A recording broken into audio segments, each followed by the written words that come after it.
無論發生咩事，都唔好俾你作為神仔女嘅身份同權柄俾人奪走。無論面對咩問題，只要你一直享受神仔女嘅身份同權柄，三位一體嘅神基督嘅靈就會喺你生命入邊做工，仲會賜俾你足夠可以喺你生命入邊作見證嘅證據。所以要宣告所有問題都已經完結，反而係宣告咗之後，對你哋嚟講，成個人都會覺得幸福。只要你哋有嗰種所有問題都已經解決咗嘅確信，首先你哋就可以安心咁覺，你哋嘅五臟六腑都唔會有病。如果你哋因為嘅小問題而煩惱，佢發脾氣，你嘅脾入邊嘅肝功能咧就會一直保持清醒，冇得休息。所以如果你喺朝早去小便時發現尿液混濁或者好多泡泡，佢就係因為你哋喺嗰陣時受咗折磨。所以請你帶住已經解決晒人生所有問題嘅確信去佢國試下啦。朝早啊，你睇會見到清澈嘅尿液。所以解決所有問題嘅唯一方法就係，其實一直都係魔鬼作怪，嗰個同你哋完全冇關係嘅教火，只係暫時走埋嘅，想呃你哋。所以啊，無論發生咩事，只要神嘅子女唔俾魔鬼嘅聲音呃到，就一定可以生存落去。你睇透過聖經已經睇到約伯嘅一生，其實佢自己都唔知道自己身上真係有問題。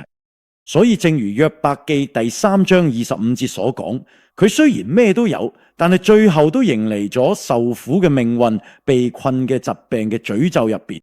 如果我哋過去神佢見證咗你嘅身體上實現咗，你哋就會擁有神奇嘅力量。而且如果你哋承認現實入邊嘅祝福基石，為未來做好準備，神就會為你哋打開所有應允之門。神同亞伯拉罕講，離開迦勒底嘅吾珥，去我指示你嘅地方。佢雖然清楚接受咗呢個信息同埋離開嘅，但係其實係將呢件事記喺心入邊。所以佢經歷咗無數辛苦嘅日子，亦都試過各種失敗帶嚟嘅痛苦。佢仲親身經歷咗自己屋企入邊發生咗無數紛爭同分裂。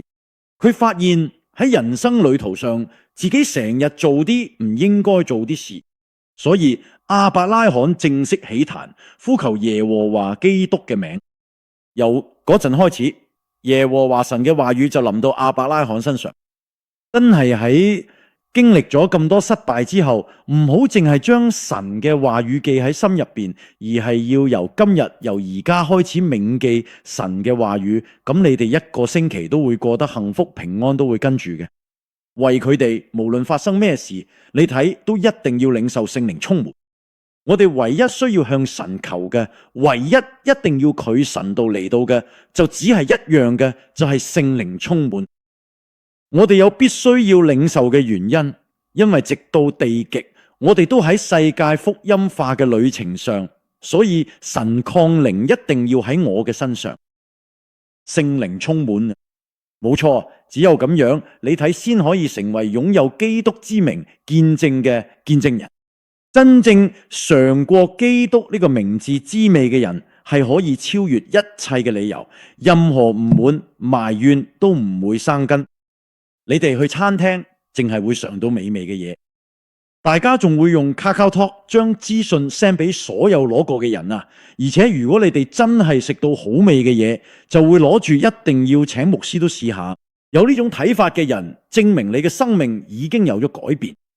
如果一次都諗過呢種睇法呢，其實已經係脫離咗共同體嘅生命。即使係咁，我都會等我食到啲好味嘅嘢。所以無論點都好，喺我死之前，一定要同我哋嘅牧師一齊食一次。我相信到時只要叫我一次，就會有好大嘅反應。自從我哋創世紀3章15節嗰個約定喺過去入邊揾到啲神嘅奧秘之後，我所有嘅嘢都變得唔同嘅。所以就好似摩西寫低摩西五經咁，為咗即將嚟到咗我嘅後代，我而家都開始寫咗啦。我而家喺度祈禱，同時開始坐點樣用聖經嘅證據，用聖經嘅方法，將20個神僱主計劃記錄低。最近我越嚟越強烈嘅感受到，一定要將關於過去神嘅說話，真實嘅、如實嘅，將嗰份活生生嘅恩典傳遞出去。所以聽咗雅各嘅信息，約瑟就征服咗成個世界，聽咗撒母耳嘅訊息，最後就培養出一個真正合神心意嘅大衛王。所以佢將約櫃可以留喺神殿入邊嘅使命，甚至傳承咗俾佢個仔所羅門。我哋耶穌之愛教會喺世人眼中可能好唔起眼，甚至佢嘅名氣。但當神嘅寶座上望住耶穌之愛教會，欣賞你哋每一位嘅時候，神其實好開心。點解呢？因為你哋唔係隨便唱讚美詩，亦都唔係隨便嘅祈禱，亦都唔係因為攞到啲咩特別啟示就自鳴得意。你哋係將救恩之路嘅信息帶嚟身上去傳福音，只有咁樣嘅人呢，先可以生存落去。今次我同非洲嘅朋友一齊連續做咗2次，我真係好想認同佢哋對上帝嘅熱情，但係內容真係過唔到，呢樣令我好心痛。而且願意聽神話語嘅人都唔多，但係你睇咗呢個時代仲肯去聽記錄咁喺過去聖經入邊嘅秘密，即使而家呢個咁硬頸固執好似石頭咁冷漠嘅時代，你睇都願意聽呢啲說話呢，佢就證明你哋而家正喺上帝嘅恩典之中。今日上帝最大嘅祝福係咩？基督耶穌嘅十字架，上帝嘅公義、愛同恩典，用讚美嘅方式去回應，呢個就係上帝最開心嘅事。所以上帝同我哋講，只有比起你嘅生活入邊嘅禮節，更加明白上帝嘅公義、愛同恩典嘅人，先至係最偉大嘅福音之人啊！所以今日呢，摩西嘅家族一齊用讚美去見證咗上帝嘅救恩歷史，成個家族都一齊參與嘅。耶穌就係基步。簡單嚟講，呢個名代表住成就更偉大嘅出埃及救恩歷史。救恩嘅歷史重點唔係出埃及呢件事本身，你睇喺紅海行乾地嗰種神蹟其實唔重要。咁曠野食乜邊度同啲呢？啲都唔重要。對人嚟講，最重要嘅係咩？一句講晒就得救，得救就係要得救。你喺生活入邊某啲事其實唔係最重要，喺生活中表現出嚟嘅人格都唔係最重要。你哋要首先擁有神賜俾我哋嘅救恩，就係嗰份公義、嗰份愛同嗰份恩典。意思就係話，掌握死亡權勢嘅魔鬼一定要喺你嘅身上被消滅。你嘅一世人擁有好好嘅人格又點啫？俾掌控死亡權勢嘅魔鬼奴役住你嘅，即使倫理上、道德上再乾淨、再真誠，都有咩意思呢？你哋嘅身體早就俾罪嘅權勢控制住，你哋嘅身體俾撒旦嘅權勢佔據。撒旦唔係喺你嘅身上做王咩？你睇唔係都跟住佢指使嘅生活咩？所以神嘅仔耶穌基督嘅就係要除滅魔鬼所做嘅嘢，帶嚟救恩。唔好動搖，唔好激動，連真正救恩都未得到嘅人都唔好去讚美。首先要先得救，得救之後獻上敬拜，你嘅身體就成為活祭，向永生嘅神獻上讚美。所以我哋一定要有通往神唯一嘅道路被打開。我哋唔係要去見神咩？你哋一定要經過嗰位話，我就係道路、真理、生命嘅耶穌基督先可以得救。所以啦，今日咧，我哋一齊聚埋啲讚美神嘅救恩歷史。呢個就係摩西嘅家族。大家請咗創世記第3章第15節，神絕對救恩之約嘅目的係咩？就係要令你哋嘅靈魂得救。而家成個世界有咁多基督徒，點解世界上仲會有戰爭發生呢？就係因為佢得到靈魂嘅救贖。而家嘅人根本唔知道咩叫靈魂得救，所以先會用血氣同肉身去爭鬥，因為未得救。各位，約翰福音第3章第16節寫住，神愛世人，甚至將佢嘅獨生子耶穌基督賜俾佢哋，叫一切信嘅人唔至滅亡，反得永生。如果你喺靈魂得救嘅，就唔會去毀滅其他人。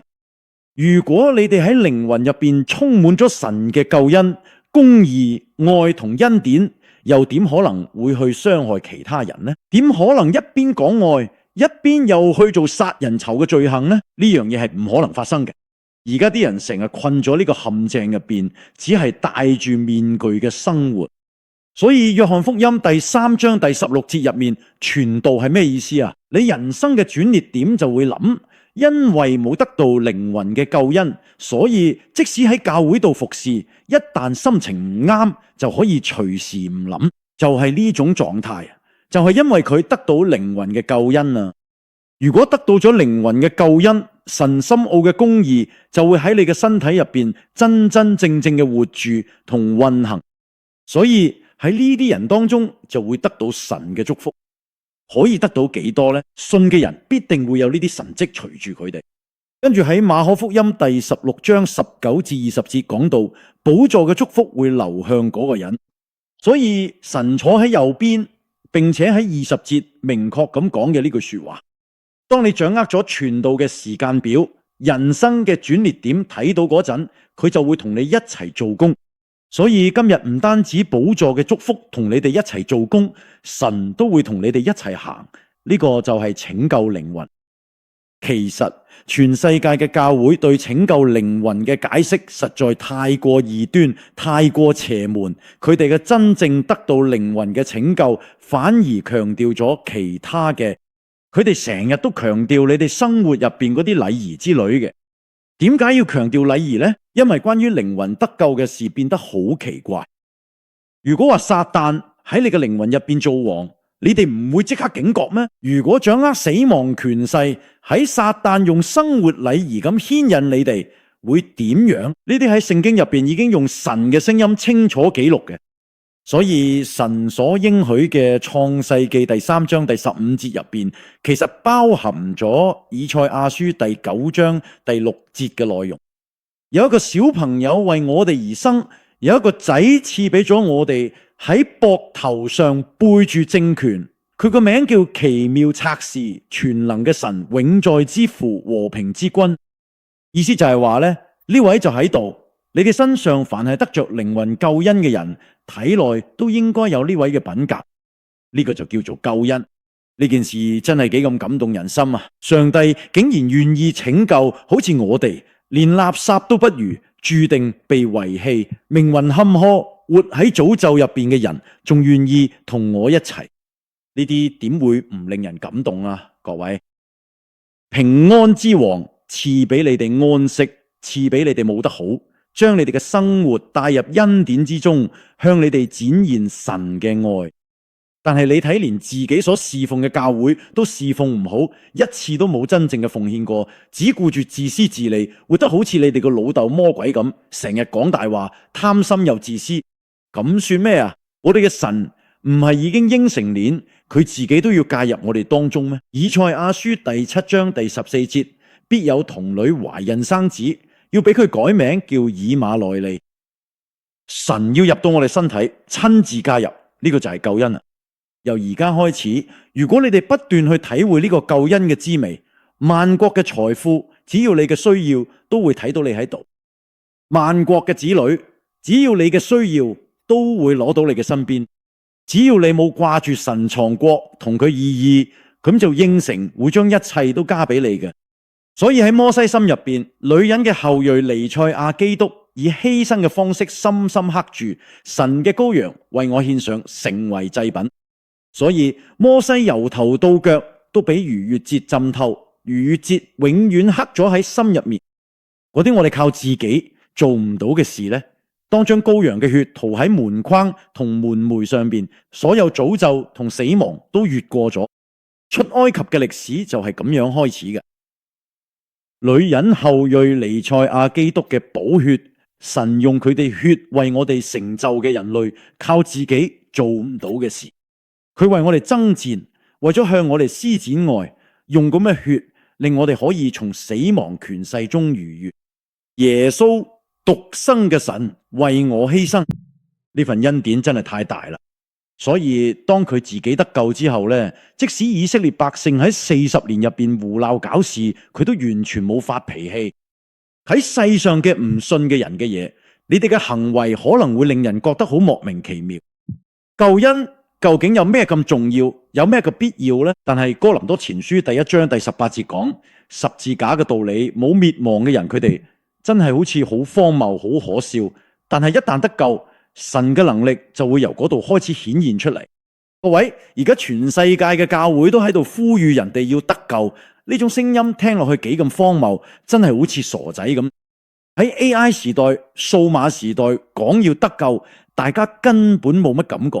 而家人嘅良心已經俾世俗咁佔據到咩程度呢？就好似俾人露咗印嘅，對於要得救呢句說話完全嘅感覺，呢點我已經深深體會到。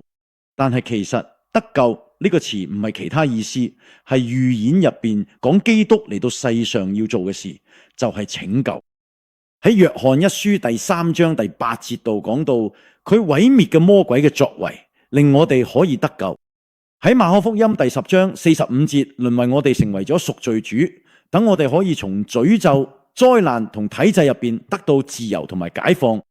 我哋嘅身體根本去唔到神嘅國度。喺嗰條斷嘅喺路上，神親自成為咗我哋人生嘅橋樑，令我哋可以一直行到神永恆嘅國度。佢就係道路、真理、生命嗰一位，已經為我哋解決晒所有問題。所以靈魂得救嘅含住永恆嘅祝福，我哋都成為咗可以入神永恆國度嘅繼承人。所以話我哋得到嘅時代性嘅祝福。咁但以理書第12章第3節講到，必永遠好似星咁發光，照耀我哋。只有得救嘅人先可以睇到時代性神嘅祝福，而且神都會認得出嗰啲得救嘅人。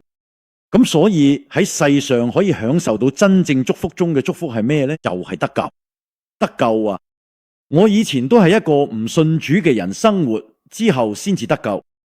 喺讀聖經嘅時候，有一段令我放棄嘅人生中，作為不信者時擁有嘅所有專業性嘅，就係馬可福音第10章29至30節。為咗神賜俾你嘅福音，如果有人為咗呢個緣故捨棄咗屋企、兄弟姊妹、媽媽、爸爸、子女或者田地，佢今世一定會得到100倍嘅屋企、兄弟姊妹、媽媽、子女同田地。我唔單止得到個100倍，簡直係得到個10000倍咁多嘅祝福。你哋就係我哋家人，對我哋講，你哋就係我哋親戚、我哋父母、我哋兄弟，絕對唔係嗰啲唔信嘅人。如果淨係因為喺我嘅家族入邊，咁其實唔算係家人，得救嘅人先至係真正嘅家人。如果你哋唔承認呢一點，到死嗰日都會俾唔信嘅人恥笑，俾人恥笑。你哋嘅仔女會將你嘅一切都連根拔起，你哋靠自己嘅力量去向自己嘅仔女傳福音，結果最後連你嘅自己都會跌倒。真心祝福今日透過網絡參加崇拜嘅所有弟兄姊妹都可以得救。所以啊，當你睇喺教會度扎根扎得深，就會真正明白秋天棵樹係咩感覺。呢個就係同基督同行帶嚟嘅福氣。馬太福音28章20節話：睇下，直到世界終結，我都會同你哋一齊。今日咧，由第16節到第18節，究竟講緊咩呢？就係喺西奈山上發生嘅曠野訊息。雖然大家離開咗埃及，攞到咗教會，但佢哋唔信嘅狀態都仲未改變。佢唔信嘅典型表現係咩呢？就係因為食住嘅問題，成日埋怨投訴。今日再次祝福大家都可以得救。我一直都強調得救呢件事，世界福音化係之後嘅事。一旦你得救，你人生嘅旅程已經喺世界福音化同神嘅時間表入面，所以人生嘅轉捩點會不斷出現。所以佢哋因為食住呢啲問題而埋怨投訴，唔單止唔信任神，仲唔知道只靠耶穌係基督呢個名嘅祈禱嘅奧秘。各位得救佢嘅神嘅子女，無論咩事都應該向神祈禱祈求。所以一遇到問題，好多人又翻去救我，用翻以前嘅脾氣同性格去應對嘅，咁就真係好可惜。舊毛病係咩呢？全部都係舊毛病，挑撥離間、埋怨唔滿意呢啲大問題，亂講嘅亂七八糟，成日吹水。喺出埃及記第16章第3節，摩西就寫低咗呢啲舊毛病。佢哋同摩西講：我哋嘅埃及有肉鍋，意思即係話牛蹄湯、血濃湯、牛膝骨湯、牛骨湯呢啲我哋唔係都食過咩？每日大鍋煲住雞湯，大家一人一碗，食完就去做磚、燒磚、砌磚，我哋就係咁樣做苦力。我哋嘅埃及就係咁樣生活嘅。哈利路亞！但係啊，如果死咗1號娃手上都仲好嘅，而家睇到呢個曠野，只可以食咩？邊度夜晚食炸金渣？真係好掛住我哋大鍋入邊嘅牛骨湯。真係想食得鯛魚刺身，點埋豉油，再配埋燒酒。神要我哋接受救恩，但係我哋一直都係喺追求肉體上面嚟嘅。大家淨係關心食咩、飲咩、着咩呢啲衣食住行嘅嘢，其實大家根本冇試過餓，但都係佢心慌。朝早明明食咗咩邊啦，係嘛？中午口渴嘅時候，神賜喺泉水，夜晚仲賜喺牛海。由今日開始，大家要不斷去體會靈魂得救嘅滋味，所以大家要多啲唱耶穌係基督呢啲讚美詩，唔好隨便唱嘅嘢，心機嘅歌，真心用心去讚美嗰位令我得救嘅耶穌係基督。所以大家喺出埃及記第16章12至31節，神唔係咁講咩？神已經預備好晒一切，朝早賜落咩邊，中午又有磐石湧出泉水，夜晚又預備好佢哋俾你嘅，你哋連炒都唔使炒，神都已經幫你哋炒好晒。出埃及記第17章1至7節講到，以色列百姓因為舀水就埋怨不滿，發脾氣，甚至大家爭吵得好嚴重，但神就用磐石湧出嚟水解決咗佢哋嘅問題。神同摩西講，你用你手上嘅杖去擊打磐石嗰啲未得救嘅嘢，如果你打咗喺個頭，佢哋個頭會俾你打爛，所以全部都要擊打喺磐石上邊。祝大家喺屋企千祈唔好互相打頭，要呼求基督嘅名。唔止咁，上個禮拜你哋都見到同亞瑪力人嘅戰爭，手舉起嘅時候，神就會為我哋爭戰；手放低嘅時候，神就會靜靜啲唔喐。咁其實係訓練我哋啲咩呢？得救嘅神嘅兒女，只要向神祈求佢哋禱告，就會開始有回應。無論發生咩事，埋怨、不滿、揾藉口、推卸責任、試探、灰心、絕望、衝突呢啲事都唔好做。作為得救嘅神嘅兒女，只要你有定時禱告，神就會供應你一切所需。呢個就係禱告嘅原理啦，亦都係禱告嘅法則。所以啊，我雇主耶穌嘅約翰福音14章14節講，你而家已經成為咗神嘅兒女，得到嘅救恩，神嘅聖靈永遠住咗你入邊，無論咩事都可以奉基督嘅名去祈求。所以得救嘅人就係神會親自負責到底嘅意思。唔好成日諗住食咩着咩，而係要尋求神佢國同佢嘅義啊！只要祈禱去做屬靈爭戰，就一定會得勝。每次你嘅心入邊同思想度不停出現埋怨、不滿、試探、灰心呢啲衝突，只要做屬靈爭戰，就真係可以嘗到勝利嘅滋味。但係因為你冇帶住呢啲諗法去生活，所以問題先會不斷出現，結果就陷咗入呢啲問題入邊。所以今日你哋舉起祈禱嘅手，定係放低祈禱嘅手，會決定你哋嘅生活。善良嘅爭戰，拯救生命嘅爭戰。祝福大家都可以喺神嘅恩典入邊成為堅強嘅戰士。各位，你冇得救嘅見證帶嚟嗰啲咩？今日嘅經文提到得救嘅見證可以拯救家族，拯救成個家族。你睇地得救見證會令你哋成為可以拯救長老嘅人，甚至令唔信嘅人都冇你嘅張餐嘅一齊食飯。而家冇人冇得救嘅見證，得救嘅見證好耐都冇聽過關於我點樣得救嘅見證。聽佢哋嘅信息，幾乎都冇講自己點樣得救嘅故事嘅呢啲歷史嘅。喺神嘅歷史入邊，神係點樣同我建立一對一嘅關係。所以啦，今日摩西個家庭呢，就變咗做帶領萬國歸向神嘅家族。所以耶梯羅長老就係咁講嘅。摩西個仔叫革順啊，雖然佢喺異鄉做寄居，但因為神嘅救恩臨到摩西，神嘅祝福就由呢度開始。仲有第二個仔叫以利以謝，神幫助佢作為得救神兒女嘅摩西，亦都將恩典、慈愛、憐憫同公義賜俾佢嘅子孫。令佢哋可以喺埃及無數刀劍同曠野嗰啲恐怖敵人威脅之下生存落去。大家同身邊嘅人打個招呼啦，得救嘅人只要斷絕奴性同乞衣心態就會有回應，呢個係真嘅。大家可以試下由自己開始做一次犧牲。如果你已經得救呢，呢個就係秘訣。唔好成日睇住喺人喺袋入邊咁嘅咩，不如試下喺你哋咁嘅情況下做一次犧牲，咁樣就會有見證嘅故事出現。佢哋同亞瑪力人打仗失敗之後，緊接住發生咩事呢？今日記錄嘅就係神喺我哋生活入邊介入同回應嘅見證。所以啦，今日出埃及記18章11節話，而家我明白咗，耶和華唔係冇亂講嘅雜音、狗屁不通嘅假神，佢係戰勝一切嘅神嘅能力。你哋身上嘅基督係獨一無二、唯一真神，唔係冇亂講嘅雜音、狗屁不通嘅神，而係可以戰勝一切嘅強大神明。所以啦，首先由控制你自己嘅身體開始啦，唔好諗住去控制人哋，唔好諗住去搶人哋嘅嘢，先令自己真正擁有作為得救神兒女嘅身份。只有咁樣，你睇先會開始經歷到連自己都覺得驚訝嘅事。所以啦，今日請你細心睇下聖經第8節到第11節，呢度見證嘅正正就係只有神先做到嘅救恩歷史。岳父就係咁樣承認嘅，因為有啲見證佢先明白你嘅神係最大。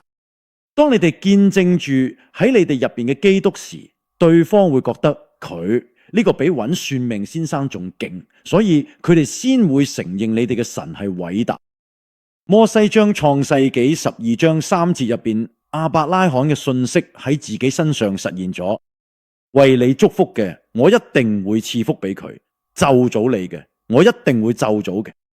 你冇得救嘅，就會變成咁。請你得救啦，請你得救啦！睇住咗你哋入邊嗰位偉大嘅神。如果有人夠膽搞你，神會親自處理嗰個人，呢個就係救恩。所以摩西得到咗亞伯拉罕見證實現嗰個應許。馬太福音28章19至20節講，要去使萬民做我嘅門徒，直到世界終結，我一定會同你哋一齊。我哋唔係喺度自誇，我哋要講嘅係邊個救咗我，講十字架嘅公義、愛同恩典，就係因為佢從死裏復活，僱主而家作為救主住嘅喺我入邊，呢個就係救恩。真正得救嘅人，唔好將教會睇得太簡單，都唔好輕易破壞彼此之間嘅關係，唔好做啲破壞人際關係嘅壞事，嗰啲係惡行，係撒旦嘅作為。佢真正嘅敬拜係咩呢？創世記3章15節，女人嘅後裔彌賽亞基督透過羔羊嘅犧牲，令我哋成為可以攞到神面前嘅兒女。如果你冇承認咗呢一點，仲有咩可以自誇嘅呢？出埃及記18章12節，摩西嘅岳父葉忒羅咧，將燔祭同祭牲帶到神面前，呢一切都改變。而家輪到葉忒羅啦。當你聽到救恩嘅見證，會發生咩事呢？對方都會有力量去獻上犧牲嘅祭。我都要好似你哋去做啊！正正因為你睇入邊有一個人，先會出現可以拯救其他家族嘅見證人。你哋只要守住一次敬拜，你嘅成家都可以得救。今日因為結婚咁去，聽日又因為老婆生日咁去，佢仲算咩獻祭咁敬拜啊？敬拜就應該係帶住犧牲嘅。今日啊，葉忒羅岳父聽到嘅救恩嘅見證，開始佢犧牲自己去奉獻，呢個先至係真正嘅救恩。佢感恩，佢感動，佢恩典，佢愛都冇奉獻，做嘅服侍都只係做自己中意嘅，或者淨係想做嘅可以俾人認同佢哋。佢唔係真正嘅救恩，你哋至少一定要得救。我就係見證人。如果有邊個自信到可以話自己係得救嘅牧師見證人呢？不如舉下手咁睇下。救恩一定要帶嚟釋放，一定要有嗰份愛，仲要有佢嘅公義，要喺你嘅身上表現出嚟。所以再一次翻去出埃及記第18章第12節，葉忒羅、亞倫、以色列嘅長老摩西同佢嘅仔仔，佢哋做咗啲咩？佢哋喺神面前食餅，係喺邊個面前？呢個就係救恩。喺神面前食餅，喺神面前將對耶穌係基督嘅讚美獻上。淨係知道撒旦會介入嘅人先至可以保持清醒。所以得救嘅人永遠都會警醒，小心察覺撒旦嘅介入。